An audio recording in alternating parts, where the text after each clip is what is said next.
استغفار کا ہے۔ سیدنا ابن مسعود رضی اللہ تعالیٰ فرماتے ہیں علم کو لازم پکڑ لو۔ کس کو؟ علم کو لازم پکڑ لو۔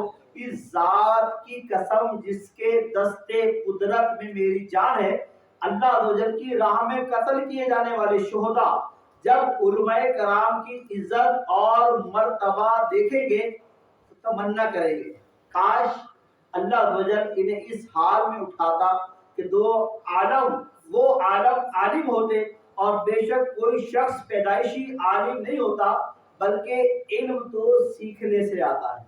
یعنی اسلام بھائیو، ان روایات سے علم اور علماء کی قدر و منزلت کا اندازہ لگایا جا سکتا ہے۔ ان کے لیے اللہ عز و جل کی کیسے کیسے انعامات و کرامات ہیں۔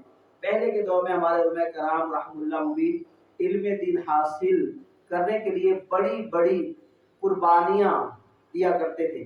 آج کا دور ہے کہ قیام طعام کی سہولتیں موجود ہیں، لیکن علم دین حاصل کرنے کے لیے ہم تیار نہیں۔ پہلے جو تھا نا، لوگ کوسوں دور جاتے تھے ایک حدیث سننے کے لیے، آج تو گھر میں موجود ہے، نیٹ اٹھائیں لکھیں وہ حدیث سامنے آ جائے گی، فون کریں کوئی فتویٰ لینا ہے تو فون کر کے فتویٰ مل جائے گا، اتنا آسان ہو گیا۔ پیارے اسلامی بھائیوں، ہمیں چاہیے کہ ہم علم دین کی طرف ہم راغب ہو جائیں اور علم دین حاصل کرنے والے بن جائیں۔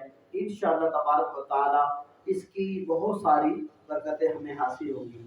صلو علی الحبیب صلی اللہ تعالی